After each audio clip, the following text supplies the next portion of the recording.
Hello everyone, we are on the third lecture of coordination compounds. और देखो यार, मैं फिर से बता देता हूँ, वन शॉट तो ये नहीं है और मैं आपको धोखा नहीं दे सकता कि पहले मैं आपको वन शॉट में इजी टॉपिक्स करवा के इजी क्वेश्चंस करवा के और जब आपका रैंक थोड़ा सा बिगड़ जाए तो मैं बोलूँ कि चलो एनटीए के खिलाफ एक कैंडल मार्च निकालते हैं। तो यार ये सब समझा करो, थोड़ा मैच्योर डिसीजन लिया करो। मैं बता चुका हूं कि मैं इसको बिल्कुल बेसिक से एडवांस तक करवाऊंगा और बेसिक से एडवांस तक ही होगा। तो जो होमवर्क मैंने दिया था, number of cis NCO linkage in cobalt EDTA whole के ऊपर 2 नेगेटिव, तो सिस लिंकेजेस बतानी थी। अब इसका स्ट्रक्चर मैंने पिछली क्लास में देखा था, मैंने फिर से ड्रॉ कर दिया है, अगर आप यहाँ पर देख सकते हो। तो यहाँ पर सिस बतानी है। देखो, या तो सिस लिंकेज होगी या होगी ट्रांस। ट्रांस का मतलब होता है ऑपोजिट 180 डिग्री पे, तो ट्रांस वाली छोड़ के मुझे सिर्फ सिस की लिंकेजेस बतानी है। तो सिस लिंकेजेस ऐसी होंगी जिसमें 90 डिग्री का एंगल बने।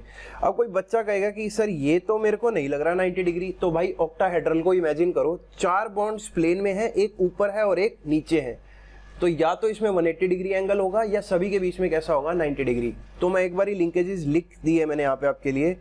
NCO लिंकेज देखते हैं, तो N1CO लिंकेज, इसके बीच का कैसा एंगल है 90 डिग्री। तो ये कैसी लिंकेज है? सिस लिंकेज है। फिर N1CO3 ये भी कैसी है 90 डिग्री पे, तो ये भी कैसी है सिस। N1CO4 अब कोई बच्चा कहेगा ये तो मेरे को ऑब्ट्यूस एंगल लग रहा है, ये वाला एंगल। तो भाई ऑब्ट्यूस नहीं है। देखो, मान लो ये प्लेन में है, तो एक ऊपर है और एक नीचे है, तो जो ऑक्सीजन नीचे है बिल्कुल वो परपेंडिकुलर होगी, इसका मतलब उसके साथ भी एंगल कैसा है 90 डिग्री। तो ये भी कैसी लिंकेज है? सिस लिंकेज है। तो ऐसे ही N2CO1, N2CO4 और N2CO2, टोटल लिंकेजेस आई थी 8 में से 2 ट्रांस हैं, मतलब एक तो ये ट्रांस हो जाएगी N1CO वाली और एक ये ट्रांस हो जाएगी। तो सिस कितनी हो जाएंगी? 8 में से 2 गई तो 6 लिंकेजेस जो हैं वो कैसी हैं? सिस लिंकेज हैं। अब ये टाइप के क्वेश्चन है जो आपको वन शॉट में नहीं करवाए जा सकते और यही जो है जेई के लिए इंपॉर्टेंट है। अगला जो है EDTA 3 नेगेटिव। अब ये जो है ये अनकॉमन है। अनकॉमन मतलब जो भी आप NCERT में पढ़ोगे वो EDTA के ऊपर 4 नेगेटिव होगा, मतलब वो हेक्साडेंटेट रहेगा। अगर EDTA के ऊपर 3 नेगेटिव आ गया तो आपको दिमाग लगाना पड़ेगा, नेगेटिव चार्ज कैरी कौन करेगा? ऑब्वियस सी बात है, EDTA में ऑक्सीजन ज्यादा इलेक्ट्रोनेगेटिव है, तो नेगेटिव चार्ज आया यहाँ पर। तो 3 नेगेटिव है, तो मैंने 3 ऑक्सीजन के ऊपर नेगेटिव चार्ज दे दिया, तो बचे कौन? 2 नाइट्रोजन। अब ध्यान से देखो, ये है इथाइलिन डाइअमीन ट्राई एसीटेटो, मतलब 3 बार एसीटेट लगे हैं। तो इसकी डेंसिटी कितनी होगी? या तो ऑक्सीजन यहां से दे दे एक बार, दूसरी बार, तीसरी बार, और ये क्या है 4th टाइम, और ये 5th टाइम। तो इसकी डेंसिटी कितनी है? 5। इसकी डेंसिटी 6 नहीं है। तो यूजुअली बच्चे इसको कंसीडर ही नहीं करते, ये सिलेबस में मतलब है भी नहीं। तो इसकी डेंसिटी कितनी है? 5। और मैंने आपको बताया था रिंग्स का क्या फॉर्मूला है? डेंसिटी -1। तो रिंग्स कितनी आ जाएंगी? 4। तो ये हमने देखे टाइप्स ऑफ लिगेंड। बस यही एक लिगेंड रह गया था जो पिछली क्लास में मैंने नहीं करवाया क्योंकि ऑब्वियसली लेक्चर लंबा हो गया था। अब हम देखते हैं types of ligand on the basis of bonding. Bonding के आधार पर कि मेरे लिगेंड्स कितने टाइप के हैं। तो पहला है एम्बीडेंटेट लिगेंड्स। अब एम्बी वर्ड कहां पे सुना है आपने? एक होता है एम्बीडेक्स्ट्रस, मतलब वो इंसान जो दोनों हाथों से लिख सके उसको बोलते हैं एम्बीडेक्स्ट्रस। एक होता है एम्बीवर्ट, जो इंट्रोवर्ट और एक्सट्रोवर्ट के बीच का इंसान होता है, मतलब कभी कभी तो वो कम बात करता है, कभी कभी ज्यादा बातें करता है, जैसे कि मैं, तो वो होता है एम्बीवर्ट। सिमिलरली एम्बीडेंटेट लिगेंड क्या है? जो एक ही लिगेंड में 2 डोनर एटम प्रेजेंट हो, जो दोनों साइड से दे सकता हो पर एक टाइम पर एक ही साइड से देगा। जैसे CN है, CN अगर कार्बन से देगा तो इसको बोलते हैं साइनाइडो, लेकिन अगर ये नाइट्रोजन वाली साइड से दे दे तो इसको क्या बोलते हैं? आइसोसाइनाइडो। तो मैंने वही चीज लिखी है, if more than 1 type of donor sites are present in a ligand, मतलब साइट्स तो एक से ज्यादा हैं, बट ये बट बहुत इंपॉर्टेंट है, but only 1 kind of donor sites are used in bonding.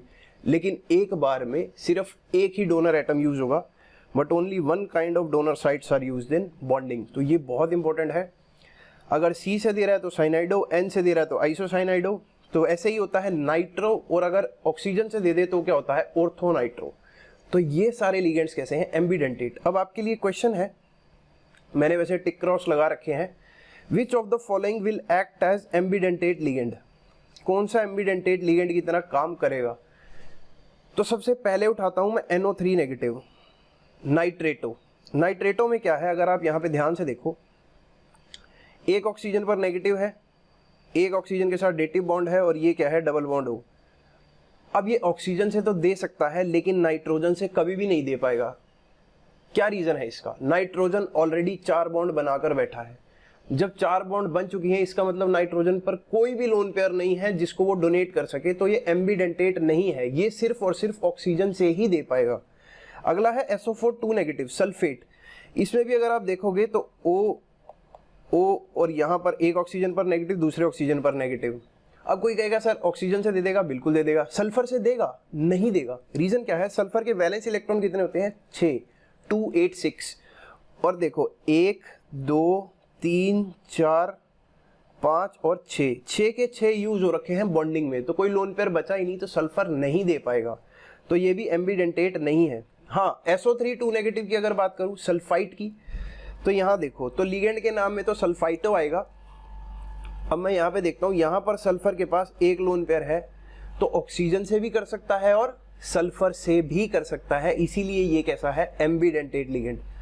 अगली बात अगर मैं करूं SO2, तो SO2 भी एम्बीडेंटेट है, सल्फर के पास एक लोन पेयर है, तो चाहे सल्फर से करे चाहे ऑक्सीजन से करे, दोनों साइड से कर सकता है, तो ये भी कैसा है? एम्बीडेंटेट। अगला देखते हैं H2O3 2 नेगेटिव।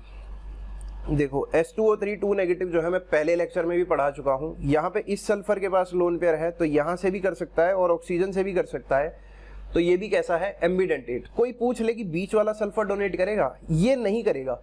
रीजन क्या है? इसके 6 के 6 इलेक्ट्रॉन यूज हो रखे हैं किसमें? बॉन्डिंग में, तो कोई लोन पेयर बचा ही नहीं। अगला कैसा है? C2H2O2 के ऊपर 2 नेगेटिव। अगर आप NCERT में देखोगे तो आपको ये लिगेंड मिलेगा ही नहीं, तो जेई के लिए तो मैं सारा कुछ ही करवाऊंगा, इसीलिए मैं बोलता हूँ कि एडवांस तक करवाऊंगा, तो थोड़ा सा सब्र बना के रखो। इसको बोलते हैं डाइथायोऑक्सलेटो। इसका स्ट्रक्चर कुछ ऐसा है, C double bond O, C2O2, C double bond O, अब H2 नेगेटिव। तो ये क्या है? सल्फर से कर सकता है, तो ये बाइडेंटेट तो है, मतलब सल्फर एक ही टाइम पे दोनों सल्फर यूज कर रहे हैं, और कितने मेंबर की रिंग बनेगी? 1, 2, 3, 4, 5। तो ये बाइडेंटेट भी है, और क्योंकि ऑक्सीजन के पास यहाँ पर लोन पेयर होंगे, तो ऑक्सीजन के पास लोन पेयर है, तो ऑक्सीजन से भी दे सकता है और सल्फर से भी दे सकता है, तो ये कैसा है? एम्बीडेंटेट भी है और बाइडेंटेट भी है। अब अगले टाइप के लिगेंड्स देखते हैं। आई होप आपको समझ में आ रहा होगा। अगर आपको लगता है कि जल्दी स्क्रॉल हुआ है, तो यार आपके पास तो ऑप्शन है कि आप इसको पॉज कर सकते हो, आराम से पूछ सकते हो। अगर कोई डाउट आ रहा है तो कमेंट में भी पूछ सकते हो। एट दी एंड मैं भी नहीं बोलता कि आप इसको सब्सक्राइब करो, लेकिन अगर आपको वीडियो एट दी एंड लगे कि ये आपके लिए हेल्पफुल है, तो प्लीज आप कमेंट जरूर करना एंड सब्सक्राइब करना, ताकि आपको नोटिफिकेशन में आए। अब देखते हैं फ्लेक्सीडेंटेट। फ्लेक्सीडेंटेट का मतलब क्या है? फ्लेक्सिबल है, चाहे तो एक लोन पेयर दे दे, चाहे तो 2 दे दे, चाहे तो 3 बार दे दे, 4 बार दे दे, 5 बार दे दे। तो मतलब क्या है फ्लेक्सीडेंटेट का? जो अपनी डेंटिसिटी को एडजस्ट कर सकता है, ऐसे लिगेंड्स को क्या बोलते हैं? फ्लेक्सीडेंटेट। तो ligands which can change their denticity. तो कौन ऐसा कर सकता है? जितने भी मल्टीडेंटेट या पॉलीडेंटेट लिगेंड हैं, वो फ्लेक्सीडेंटेट की तरह काम कर सकते हैं। जैसे मैंने EDTA को देखा था, EDTA की भी मैक्सिमम डेंटिसिटी 6 है, लेकिन वो अपनी डेंटिसिटी को एडजस्ट कर सकता है, तो EDTA कैसा है? फ्लेक्सीडेंटेट है। सारे ही मल्टीडेंटेट जो हैं वो फ्लेक्सीडेंटेट हैं। जैसे अगर मैं देखूं CONH3 5SO4Cl, अब मैं लिख रहा हूं नो रिंग इज प्रेजेंट, तो यहां पर इसने 6 लिगेंड लगा रखे हैं और कोई रिंग नहीं बन रही। अगर रिंग नहीं बन रही तो आपको पता है, अगर रिंग नहीं बन रही तो पक्की पक्की बात इसने मोनोडेंटेट का काम किया होगा। मोनोडेंटेट, क्योंकि जब सिंगल डोनेशन होता है तो रिंग कैसे बनेगी। लेकिन अगर मैं बोल दूं CONH3 4SO4 और Cl, इसका मतलब अंदर जो है ये 5 कोऑर्डिनेशन नंबर दिख रहा है, लेकिन ऐसा है नहीं। कोबाल्ट जो है यहाँ पर क्या करेगा? 6 ही बॉन्ड बनाएगा लिगेंड्स के साथ, लेकिन ये SO4 क्या है? अब दोनों जगह से देगा, तो इसकी डेंटिसिटी इस टाइम कैसी होगी? 2। और अगर डेंटिसिटी 2 है तो पक्का एक रिंग बन रही होगी, तो यहाँ पर क्या है? 1 रिंग इज प्रेजेंट। तो ऊपर वाले केस में SO4 1 डेंटिसिटी दिखा रहा है, नीचे वाले केस में SO4 2 डेंटिसिटी दिखा रहा है। इसका मतलब SO4 कैसा है? कैसा है? फ्लेक्सीडेंटेट। तो अब अगर मैं बात करूं, जैसे देखो ये SO4 2 नेगेटिव, तो यहाँ पर मेटल को दिया, तो एक बार क्या था? एक बार सिर्फ सिंगल साइड से डोनेट करता है और एक बार क्या है दो साइड से डोनेट कर रहा है, तो डेंसिटी 1 भी हो सकती है और 2 भी हो सकती है। मोनो के टाइम इसने कैसा काम किया होगा, देखो एक ही तरफ से दिया तो ये है मोनोडेंटेट, लेकिन जब बाइडेंटेट का काम कर रहा होगा तो ये वाला ऑक्सीजन भी इसने यूज किया होगा और ये वाला भी, तो यहाँ पर क्या है इसकी डेंसिटी बाइडेंटेट है। तो कहने का मतलब यार सिंपल है, जितने भी पॉलीडेंटेट या मल्टीडेंटेट हैं सारे के सारे ही कैसे हैं, फ्लेक्सीडेंटेट हैं।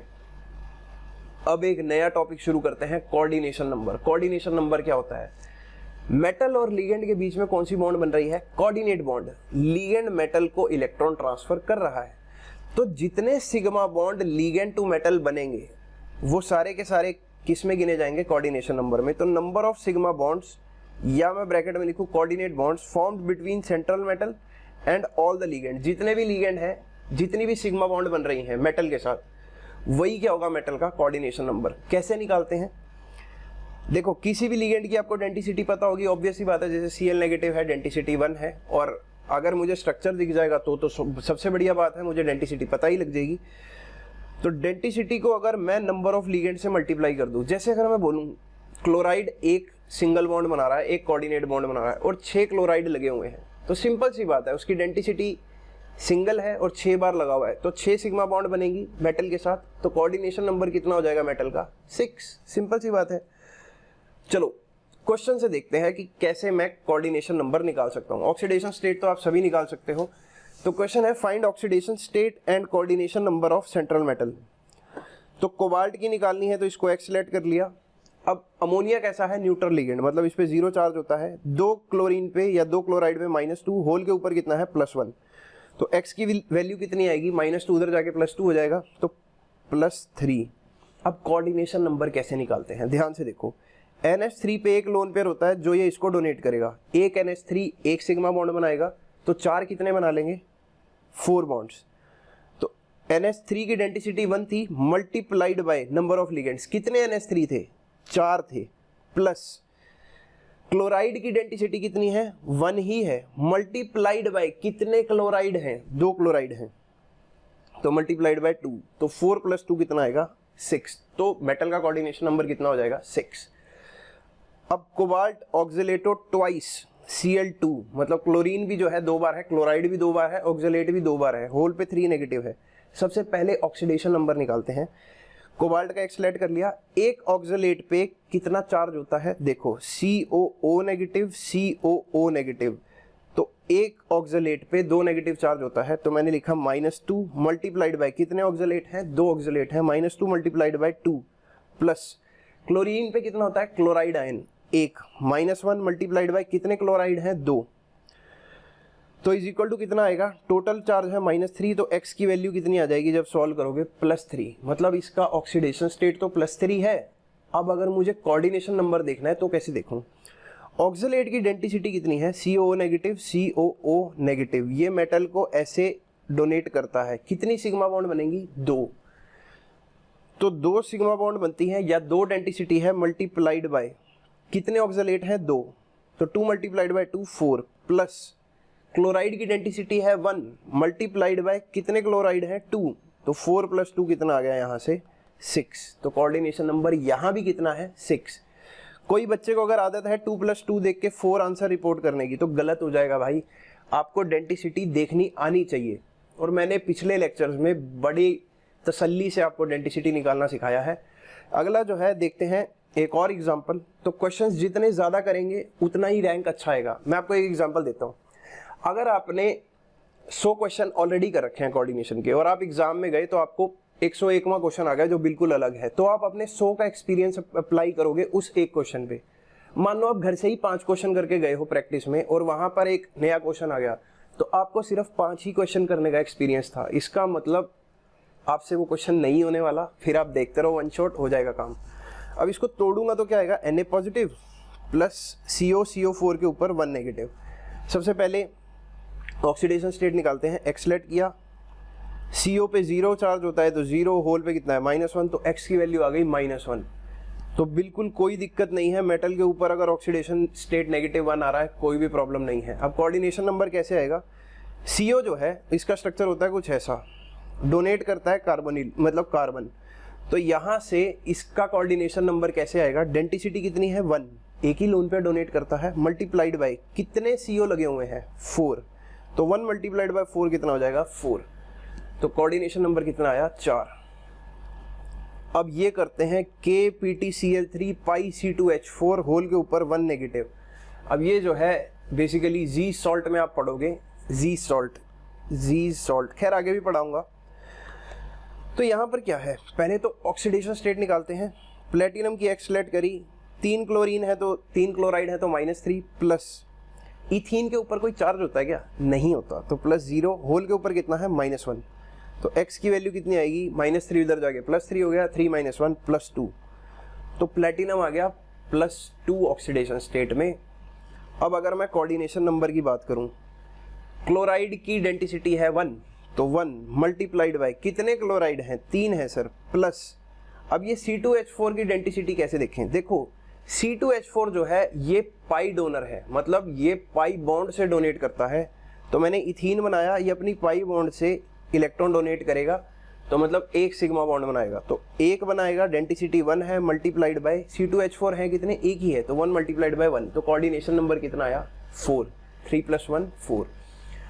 अब कोबाल्ट EDTA होल के ऊपर 2 नेगेटिव, तो पहले तो ऑक्सीडेशन स्टेट निकालते हैं X, EDTA के ऊपर कितना चार्ज होता है, EDTA के ऊपर इथाइलिन डाइअमीन टेट्रा एसीटेटो, मतलब 4 नेगेटिव चार्ज, मतलब ऑक्सीजन, हर ऑक्सीजन के ऊपर कितना 1 नेगेटिव 1 नेगेटिव 1 नेगेटिव 1 नेगेटिव। अगर EDTA का स्ट्रक्चर देखना है तो वीडियो में देख सकते हो ऊपर जाके। तो X - 4 होल के ऊपर कितना है -2, तो X की वैल्यू कितनी आई +2, यानी कि ऑक्सीडेशन स्टेट तो निकल गई। कोऑर्डिनेशन नंबर कैसे निकालूं, अब ध्यान से देखो, अगर EDTA आपको दे रखा है तो EDTA की डेंसिटी कितनी है 6, तो 6 मल्टीप्लाइड बाय कितना EDTA लगा है, एक ही लगा है, तो 6 मल्टीप्लाइड बाय 1 कितना आ जाएगा 6, तो कोऑर्डिनेशन नंबर निकालना भी आसान है। अब बात ये है, ये टेबल मैंने आपके लिए ड्रॉ करके रखा हुआ है, इसको समझो, मतलब अगर यार ये याद करना बहुत ज़्यादा आसान है, और अगर याद रख लिया तो आपके क्वेश्चन चुटकियों में निकलेंगे। अगर कोबाल्ट 2+ हो, Fe2+ हो या क्रोमियम 2+ हो, एक सेकेंड, इसको यहाँ अरेंज कर देते हैं, ठीक है, थोड़ा सा राइट कर देता हूँ। अगर कोबाल्ट 2+ हो, Fe2+ हो या Cr2+ हो, तो होगा क्या, इन ऑक्सीडेशन स्टेट्स में ये कोऑर्डिनेशन नंबर 4 भी शो कर सकते हैं और 6 भी शो कर सकते हैं। अगर कोबाल्ट +3 है, Fe+3 है या क्रोमियम 3+ है, तो पक्का कोऑर्डिनेशन नंबर कितना आएगा 6, याद ही रख लो। प्लेटिनम 2+ है या पैलेडियम 2+ है, तो कोऑर्डिनेशन नंबर कितना आएगा 4। देखें एक बार ऊपर जाके, यहाँ देखो प्लेटिनम 2+ ऑक्सीडेशन स्टेट में था, तो कोऑर्डिनेशन नंबर कितना आ रहा था 4, और मैंने यही बात लिखवा रखी है, हमेशा 4 ही आएगा। अगर आपको याद है तो पक्का आप श्योर हो जाओगे कि मेरा आंसर ठीक है। अगर प्लेटिनम 4+ में आ गया या पैलेडियम 4+ में आ गया, तो कोऑर्डिनेशन नंबर कितना हो जाएगा 6। तो ये बहुत इंपॉर्टेंट टेबल है, मैंने लिखा भी हुआ है, जेई में याद रखना, तो IIT के लिए ये बहुत ज़्यादा इंपॉर्टेंट है, और मैं इसको फर्दर यूज़ करूँगा किसमें, वर्नर्स थ्योरी में। वर्नर की कॉम्प्लेक्सेशन थ्योरी देखेंगे तो वहाँ पर इसको यूज़ करेंगे। अब पढ़ते हैं types of ligands on the basis of bonding with central metal. जैसी वो बॉन्ड बनाएगा उसके हिसाब से लिगेंड को पढ़ते हैं। एक है क्लासिकल लिगेंड्स। क्लासिकल लिगेंड्स जो हैं ये NCERT का पार्ट है, मतलब ये बेसिक है, स्कूल का काम आपका इसी से चल जाएगा। लेकिन अगर हमने पढ़ा नॉन क्लासिकल, तो नॉन क्लासिकल जो है ये जेई के लिए बहुत इंपॉर्टेंट है। IIT जेई में पूछ सकता है नॉन क्लासिकल लिगेंड्स के बारे में। तो होते क्या हैं, एक एक करके पढ़ते हैं। देखो क्लासिकल लिगेंड्स में ligands which donate electron cloud या lone pair to central metal but do not accept electron from central metal, मतलब जो सेंट्रल मेटल को देते तो हैं लेकिन उससे बैक एक्सेप्ट नहीं करते। जैसे सिंपल हमने पढ़े हुए हैं NH3 H2O, ये सब दे देते हैं लेकिन मेटल से वापस नहीं लेते। तो एग्जाम्पल क्या है, H2O, NH3, इथाइलिन डाइअमीन, और ये क्या है NH2 नेगेटिव, अमाइड, अमाइडो, फ्लोराइडो, क्लोराइडो, ब्रोमाइडो, आयोडाइडो, ये सब वापस नहीं लेते। लेकिन नॉन क्लासिकल में क्या है, ligands which donate lone pair और electron cloud to central metal and back accept electron pair from central metal. अब ये चीज बुक में नहीं है NCERT में, या होगी भी तो बहुत छोटा सा सेगमेंट दिया होगा। तो ध्यान से समझो, जो दे दे लोन पेयर लेकिन दोबारा से सेंट्रल मेटल पर जब इलेक्ट्रॉन डेंसिटी इंक्रीज होगी तो उससे वापस भी ले लें इलेक्ट्रॉन, तो इसको बोलते हैं नॉन क्लासिकल लिगेंड। अब जब भी वापस लेंगे तो पाई बॉन्ड बनेगी, इसीलिए इसको बोलते हैं पाई एक्सेप्टर लिगेंड या पाई एसिड लिगेंड। अब एसिड लिगेंड क्यों बोलते हैं सर? याद है आयनिक इक्विलिब्रियम में आपने एसिड किसको बोला था? जो इलेक्ट्रॉन पेयर एक्सेप्ट करते हैं, और जो डोनेट करते हैं वो क्या होते थे? Lewis base. तो क्योंकि ये एक्सेप्ट कर रहे हैं तो लुईस एसिड है, इसीलिए इसको बोलते हैं पाई एसिड लिगेंड। तो लिगेंड यहां से देखो, मैं यहां लेके जाता हूं, लिगेंड मेटल को देगा, जब देगा तो कौन सी बॉन्ड बनेगी? सिग्मा। लेकिन जब मेटल से दोबारा एक्सेप्ट करेगा तो कौन सी बॉन्ड बनेगी? Pi bond. तो अब मेरे लिए जरूरी क्या हो गया? मेरे लिए जरूरी है ये नॉन क्लासिकल लिगेंड पढ़ना, क्योंकि यही एक ऐसा टॉपिक है जो नया है आपके लिए। तो नॉन क्लासिकल में भी दो टाइप हैं। पहला है सिग्मा डोनर पाई एक्सेप्टर, मतलब जो डोनेट तो सिग्मा से करते हैं लेकिन एक्सेप्ट किस में करते हैं? पाई में। देखो एक्सेप्ट तो हमेशा ही पाई में होगा, डोनेशन अलग हो सकती है, मतलब देने के दो तरीके हैं और लेने का एक ही तरीका है। अब आप समझदार हो। Donate lone pair to centre, अब मैं पहले पढ़ा रहा हूँ सिग्मा डोनर पाई एक्सेप्टर, मतलब लोन पेयर डोनेट करेंगे सेंट्रल मेटल को और बैक एक्सेप्ट करेंगे from central metal to vacant orbital. तो खाली ऑर्बिटल में अगर एक्सेप्ट कर लें तो इनको क्या बोलते हैं? Sigma donor pi acceptor. जैसे मैं पहले टाइप के पढ़ाता हूँ, जैसे CO है, CO में देखो क्या होगा, इसका स्ट्रक्चर होता है ऐसे C ट्रिपल बॉन्ड O, तो इसके पास पाई बॉन्ड है, तो पाई होगा तो इसका पाई स्टार भी होगा, पाई स्टार। वेकेंट, इसका वेकेंट क्या होगा? Pi star. अब सर ये पाई स्टार क्या था? अगर जिन्होंने केमिकल बॉन्डिंग ध्यान से पढ़ा है तो देखो, मैं यही बोल रहा हूँ कि इसको मैं बिल्कुल एडवांस तक लेके जाऊंगा। पाई स्टार एंटी बॉन्डिंग में क्या है पढ़ा था ना? Sigma 1s2 sigma star 1s2, तो पाई 2px पाई 2py pi star 2px pi star 2py। तो अगर इसके पास पाई है तो इसका पाई स्टार खाली भी होगा, तो उसके खाली पाई स्टार में वापिस इलेक्ट्रॉन दे देगा कौन? मेटल। तो accept electron into vacant pi star ABMO। मैं दिखाऊंगा मेटल कार्बोनिल कॉम्प्लेक्सेस में। तो NO में भी ऐसा ही है, क्योंकि मल्टीपल बॉन्ड्स हैं, तो यहां पर भी पाई स्टार में एक्सेप्ट कर लेगा। PPH3 PME3 PF3, इसमें क्या होगा? देखो फॉस्फोरस की कॉन्फ़िगरेशन क्या है? अगर मैं इसकी वैलेंस लिखूं तो 3s2 3p3। अब 3p3 है लेकिन पूरा का पूरा D कैसा है? खाली है, 3D पूरा खाली पड़ा हुआ है। तो ये क्या करता है? मेटल को तो देता है सिग्मा से, लेकिन जब मेटल इसको देता है तो इसके खाली D ऑर्बिटल भर देता है। तो accept electron into vacant 3D orbital of phosphorus. तो ये सारे एम्प्टी D में लेते हैं, ये सारे किस में लेते हैं? पाई स्टार एंटी बॉन्डिंग में। अगले जो है ये है पाई डोनर पाई एक्सेप्टर, देंगे भी पाई से और लेंगे भी पाई में। मतलब ऐसा कौन सा है? Organic ligands. जैसे हमने देखा था, अगर मैं C2H4 की बात करूं, इथीन की, तो वो अपने पाई बॉन्ड से डोनेट करता था। तो मैंने वही चीज लिखी है, जैसे देखो इथीन है तो share pi electron cloud with central atom central metal and back accept into pi star ABMO। अगर पाई बॉन्ड है तो पाई स्टार भी होगा, पाई स्टार में मेटल दोबारा वापसी दे देगा। इसको बोलते हैं पाई से दिया पाई में लिया। इसको बोलते हैं सिग्मा से दिया पाई में लिया। इसको बोलते हैं पाई से दिया पाई में लिया। तो इसके एग्जाम्पल क्या है? बेंजीन या इथीन, या अगर मैं इसकी बात करूं तो ब्यूटाइन। तो ये सारे इसी के एग्जाम्पल हैं। फिर नोट है, ये क्वेश्चंस में यार कहीं ना कहीं आपको यूज मिलेगा, मुझे पूरा याद है, मैं आपको क्वेश्चन करवाऊंगा इस पे JEE का प्रीवियस ईयर। NO जो है ये न्यूट्रल है और ये 3 इलेक्ट्रॉन डोनर है, 3 इलेक्ट्रॉन डोनर। तो इसकी डेंसिटी कितनी है? 1.5। 3 डिवाइडेड बाई 2 करोगे तो कितना आएगा? 1.5। NO पॉजिटिव जो है ये 2 इलेक्ट्रॉन डोनर है, तो 2/2 करूंगा तो इसकी डेंसिटी कितनी आएगी? 1। बस ये नोट याद रखना अभी के लिए, जब क्वेश्चन आएंगे तो मैं वहां पे आपको यूज करके बताऊंगा। CO plus predominantly act as sigma donor pi acceptor. ये मैं ऊपर एग्जांपल में ही करवा चुका हूं आपको। एक और लिगेंड है, इसको बोलते हैं CP नेगेटिव। CP नेगेटिव का मतलब क्या होता है? साइक्लोपेंटाडाइइनाइल, साइक्लोपेंटाडाइइनाइल C5H5 1 नेगेटिव। ये क्या है? ये सिग्मा से डोनेट कर सकता है और पाई में एक्सेप्ट कर सकता है। तो यहां से देगा तो सिग्मा डोनर पाई एक्सेप्टर। लेकिन अगर आप देखो तो इसके पास पाई बॉन्ड भी है, तो ये पाई से भी डोनेट कर सकता है। तो पाई डोनर पाई एक्सेप्टर। तो ये सिग्मा से दे के पाई में ले सकता है या पाई से दे के पाई में ही वापस ले सकता है, तो ये दोनों काम कर सकता है। इसको बोलते हैं सीपी लिगेंड। आपको इसके भी आपको स्ट्रक्चर देखने को मिलेंगे। एंड इवन जहाँ तक मेरा हिसाब है कि 18 इलेक्ट्रॉन रूल जब आप कैलकुलेट करोगे तो वहाँ पे भी इसको मैं एग्जाम्पल के तौर पे लेके आऊँगा। इसके बाद शुरू करते हैं वर्नर्स थ्योरी। अब ये पहली कॉम्प्लेक्सेशन थ्योरी है जिससे कॉम्प्लेक्सेस बने थे। कई बार मैंने देखा है कि शुरू ही इस चैप्टर को कैसे करते हैं, IUPAC नोमेनक्लेचर में। अरे भाई, जब बच्चा पैदा होगा तब उसका IUPAC नोमेनक्लेचर करेंगे ना, जब बच्चा पैदा होगा तब नामकरण करेंगे। स्टूडेंट्स को अभी कॉम्प्लेक्स बनाना आया नहीं है, हमने पहले ही उनके ऊपर थोप दिया कि इसका IUPAC नोमेनक्लेचर कैसे देखते हैं। तो स्टेप वाइज चला करो, पहले कॉम्प्लेक्सेशन थ्योरी पढ़ो तो सही कम से कम कि कॉम्प्लेक्सेस बने कैसे, नामकरण तो उसका उसके बाद ही देखेंगे। तो सबसे पहले क्या है, वर्नर्स ने क्या किया, ये कॉम्प्लेक्सेस बना के देख रहा था।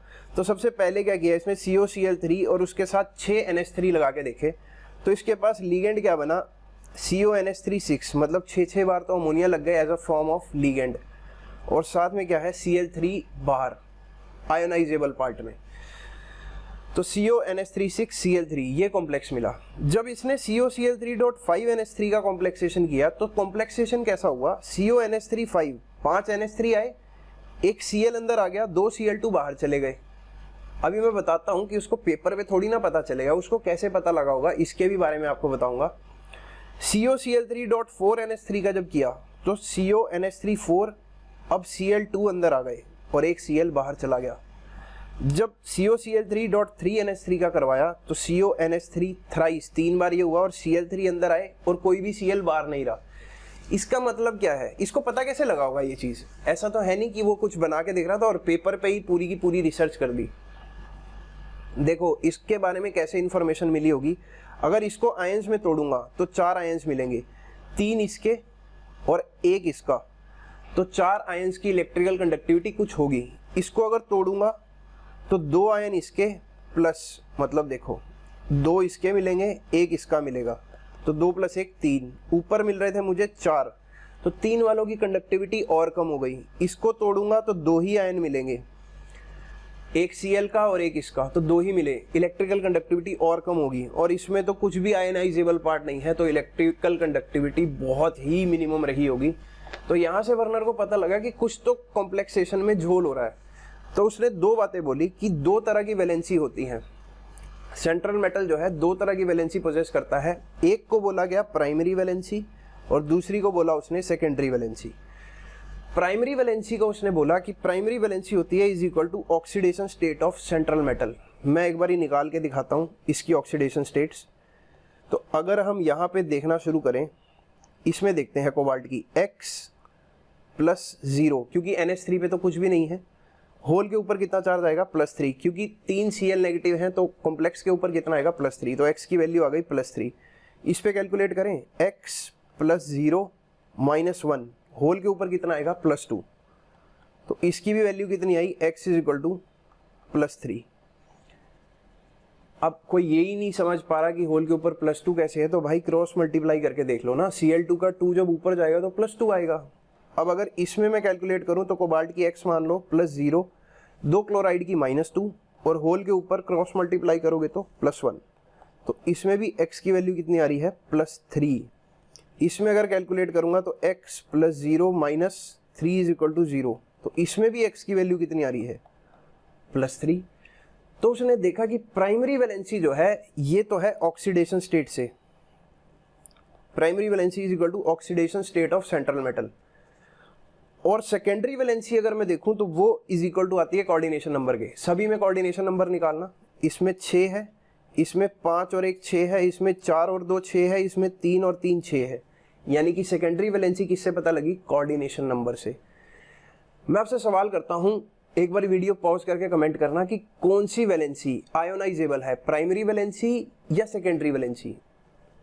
नहीं तो तुम इसको चला दोगे ऐसे ही तो तुम्हें कुछ हमारे बीच का इंटरेक्शन ही नहीं होगा। तो कमेंट करके बताना कि कौन सी आयोनाइजेबल वैलेंसी है। खैर, each complex satisfy both types of valency. किसी भी कॉम्प्लेक्स को बनने के लिए दोनों वैलेंसी सेटिस्फाई होना जरूरी है। Primary valency satisfied by negative species, ये तो बहुत तगड़ी बात है। ये असर्शन रीजन में क्वेश्चन आ सकता है, स्टेटमेंट में क्वेश्चन आ सकता है। देखो, जो भी मेरा प्राइमरी वैलेंसी था बेसिकली वो किसकी वजह से आ रहा था, ऑक्सीडेशन स्टेट की वजह से। तो अगर +3 है तो यहाँ पे क्या होगा -3, तो Cl3 के ऊपर कितना चार्ज आ जाएगा -3। तो यहाँ पर यही बात है, अगर पूरे कॉम्प्लेक्स पे पॉजिटिव चार्ज है तो उसको कौन सेटिस्फाई कर सकता है, नेगेटिव चार्ज। तो जितनी भी प्राइमरी वैलेंसी होगी या आयोनाइजेबल वैलेंसी होगी जो टूट सकता है, अंदर का पार्ट तो देखो टूटेगा नहीं, बाहर वाला टूटेगा। अगर टूटेगा और मेटल वाले कॉम्प्लेक्स के ऊपर पॉजिटिव चार्ज है तो प्राइमरी वैलेंसी को कौन सेटिस्फाई करेगा, नेगेटिव चार्ज, 3Cl नेगेटिव। अब इसकी बात बताओ, सेकेंडरी वैलेंसी ये होता है कोऑर्डिनेशन नंबर के बराबर। तो यहां मैंने लिखवाया न्यूट्रल से भी हो सकता है और नेगेटिव स्पीशीज से भी हो सकता है। तो बात बिल्कुल ठीक है। अगर तुम इसमें देखो कोऑर्डिनेशन नंबर है 6, तो इसमें 5 तो न्यूट्रल है लेकिन एक ये कैसा है, नेगेटिव है। इसमें 4 न्यूट्रल हैं लेकिन 2 कैसे हैं, नेगेटिव हैं।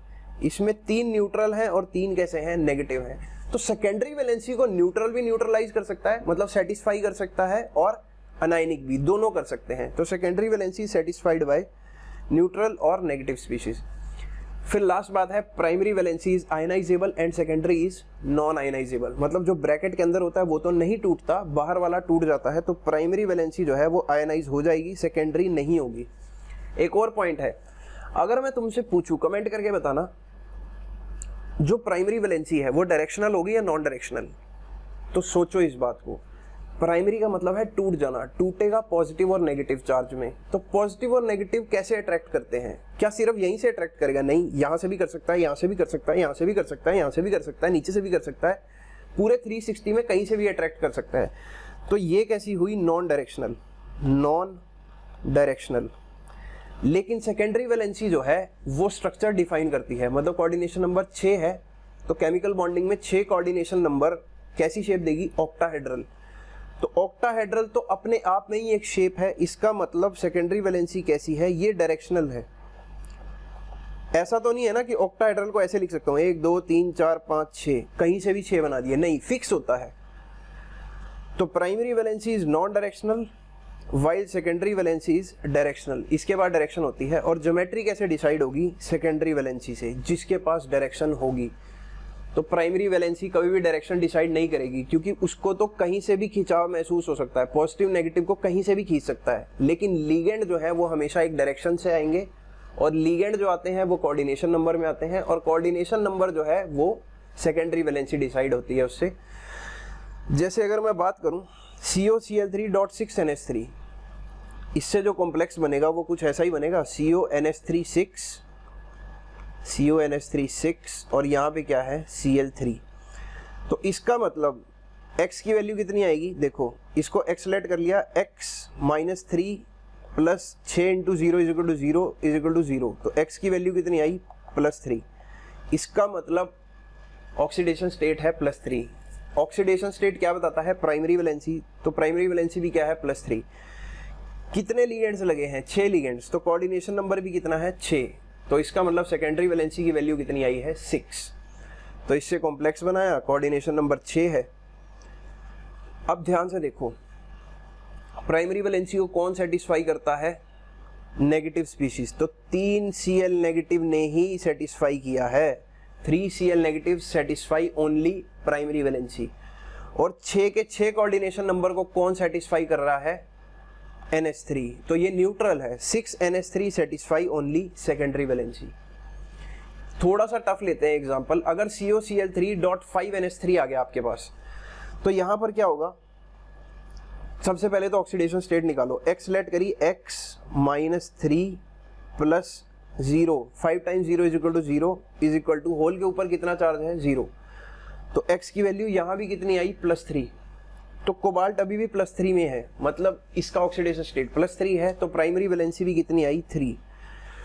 कोऑर्डिनेशन नंबर आया 6। अब ये कैसे आया देख लो, CONH3 5, यार ये क्यों नहीं चल रहा, NH3 5, 1 Cl अंदर और 2 Cl2 बाहर। तो इसका मतलब यहाँ पर भी कोऑर्डिनेशन नंबर कितना था, दोबारा से दिखा देता हूँ। CONH3 5, 5 यूज कर लिए, Cl और Cl2, तो 5 और 1 कितना आता है, 6। कोऑर्डिनेशन नंबर अभी भी 6 है। लेकिन एक प्रॉब्लम है।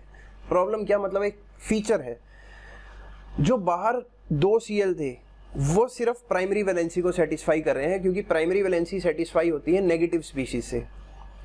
जो अंदर वाला Cl नेगेटिव है, अब टेक्निकली अगर 2 सेटिस्फाई कर रहे हैं प्राइमरी वैलेंसी, तो टोटल प्राइमरी वैलेंसी तो थी 3, तो 2 से तो काम नहीं चलने वाला। मतलब जो एक अंदर Cl है 1 Cl नेगेटिव, वो प्राइमरी भी सेटिस्फाई कर रहा है और सेकेंडरी वैलेंसी भी सेटिस्फाई कर रहा है। मतलब लिगेंड का भी काम कर रहा है और प्राइमरी वैलेंसी को भी सेटिस्फाई कर रहा है।